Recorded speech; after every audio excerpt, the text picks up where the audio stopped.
Today, Kyiv says Russia has for the first time fired an intercontinental ballistic missile at Ukraine.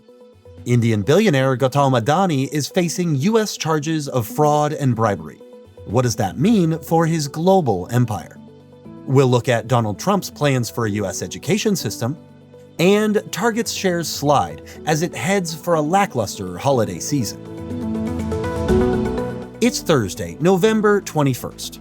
This is Reuters World News, bringing you everything you need to know from the front lines in 10 minutes every weekday.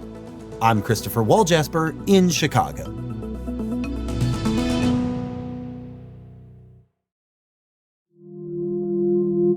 Russia has launched an intercontinental ballistic missile from its southern Astrakhan region in an attack on Ukraine this morning.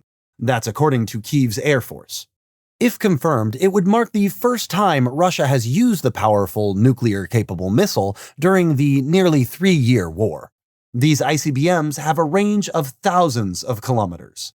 The move comes as Ukraine fired a volley of British Storm Shadow cruise missiles as well as US ATACMS into Russia this week, something Moscow has warned for months would be seen as a major escalation. Russia has not commented on the Air Force's statement. Indian billionaire Gautam Adani is facing a U.S. indictment for an alleged $265 million bribery scheme. It's a huge blow for one of India's biggest businessmen. Prime Minister Narendra Modi has been accused by political opponents of favoritism toward Adani's businesses. Aditi Shah is covering the fallout in New Delhi. Broadly, there are two main charges. One charge is of the $265 million bribery, and the other charge is of fraud. Now, the bribery charge involves an Adani entity called Adani Green Energy and an Indian company called Azure Power that was listed on the New York Stock Exchange until late last year. What the prosecutors allege is that the two companies colluded to pay bribes to Indian government officials to win and retain some renewable energy projects in the country. The second fraud charge is that when Adani went out to the market to raise money to fund some of his renewable energy projects, he also raised money from US investors. But around the time when he was raising money, it was also the same time when, these bribes were underway. So how has Adani responded? He's denied all the charges. He's called them baseless, saying that, it upholds the highest standards of governance, transparency, and compliance. And finally, the group said that they're going to take all possible legal recourse as well. What are the possible ramifications to his businesses? Yeah, so he's got a sprawling, empire, not just in India, which cuts across ports, airports, other infrastructure projects in countries like Australia and in places like Sri Lanka, in Kenya, and in Israel. We don't know yet what the immediate impact on that will be, but there has been immediate setback in India already. There was sort of a bloodbath on the stock exchange, and investors in his listed entities here have already lost over $30 billion. He's also cancelled a $600 million US dollar denominated bond issue. Now, US prosecutors have issued an arrest warrant for Adani. Is there any chance he'd actually be detained? So the US and India have an extradition treaty between them. But for any arrest to be executed, what lawyers say is that US authorities would need to get in touch with Indian authorities. However, legally, Adani could seek a settlement and a dismissal of the indictment for any sort of fine that he has to pay.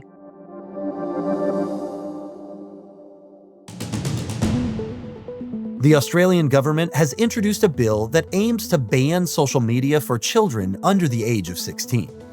The proposal includes fines of up to $32 million for social media platform breaches, as well as a trial of an age verification system that could include biometrics or government IDs to enforce the age limit.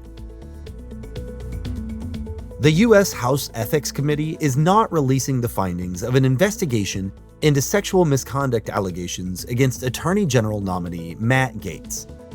The Ethics Committee met behind closed doors where ranking Democrat Susan Wild says members were split along party lines. A powerful storm has clobbered Washington state, killing 2 people, knocking out power to hundreds of thousands, and disrupting road travel. The first atmospheric river storm of the season has shifted to California and is expected to bring extreme rainfall by the end of the week. In the US, the Senate has voted to block 3 resolutions introduced by progressives that would have stopped the transfer of some US weapons to Israel. And a UN Security Council resolution for a ceasefire in Gaza faced similar fate after the US vetoed it, drawing criticism of the Biden administration for again blocking international action aimed at ending Israel's war with Hamas.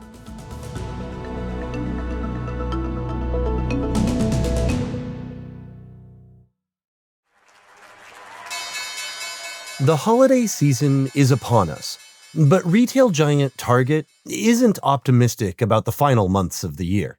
The company is announcing that its earnings fell short, sinking its stock price by 20%. Ariana McLemore has been looking into why consumers are shopping elsewhere. Well, it's important to think about how shoppers at Target are looking for, I would say, higher quality items.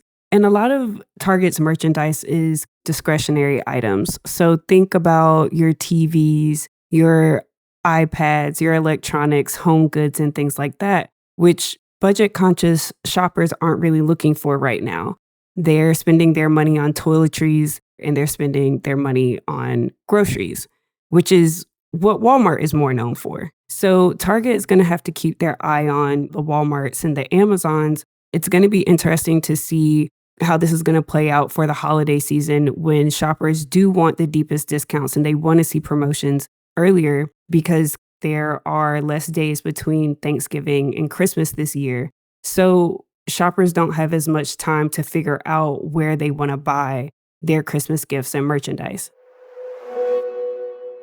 Donald Trump is poised to reshape the U.S. education system. He and proposed Education Secretary Linda McMahon are expected to expand tax breaks that would make it easier for parents to send their children to private schools. Many conservatives say these controversial school choice programs give parents more options, while Democrats say it undermines the public school system. McMahon has been a vocal proponent of school choice since resigning as head of the Small Business Administration in Trump's first term back in 2019. Reporter Andy Sullivan has been looking into how these incentives would work. A lot of states already have these in place, and by creating a federal program like this, it would really sort of amplify it because they'd be able to give away up to $5 billion. I talked to one expert, he said that would cover about 600,000 people's tuition. So they have high hopes that they can pass a tax break next year that will really boost participation. And significantly, it also would apply in Democratic states like New York that have not set up school choice programs. These programs right now tend to be in places like Arizona, Florida, dominated by Republicans.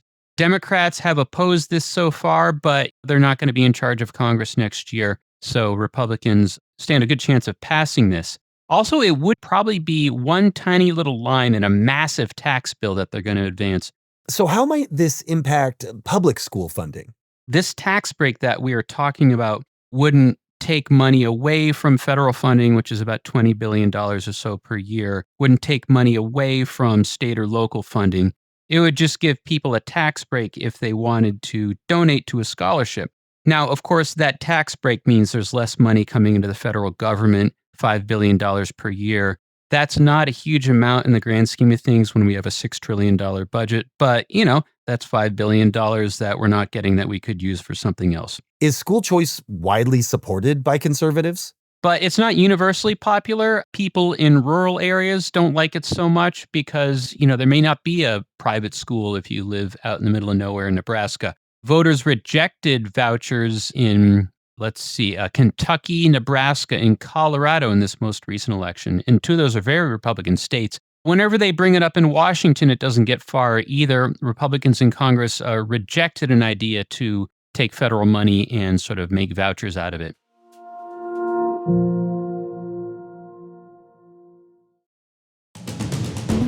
Today's recommended read is all about Angela Merkel's memoir, which hits bookstores next week. In excerpts published in a German newspaper, the former chancellor recalls her tricks for dealing with Donald Trump, including asking the Pope's advice on how to convince Trump not to quit the Paris Climate Accords. Freedom, Memories 1954 to 2021 is out November 26th, and a link to our story is in the podcast description. And now that you're finished listening to Reuters World News, check out Reuters Econ World. This week, Carmel Crimmins goes deep on what the future looks like coexisting with AI. You can catch it on Reuters.com, the Reuters app, or wherever you listen to podcasts. We'll be back tomorrow with our daily headline show. For more on any of the stories from today, check out Reuters.com or the Reuters app. And to make sure you never miss an episode, follow on your favorite podcast player or download the Reuters app.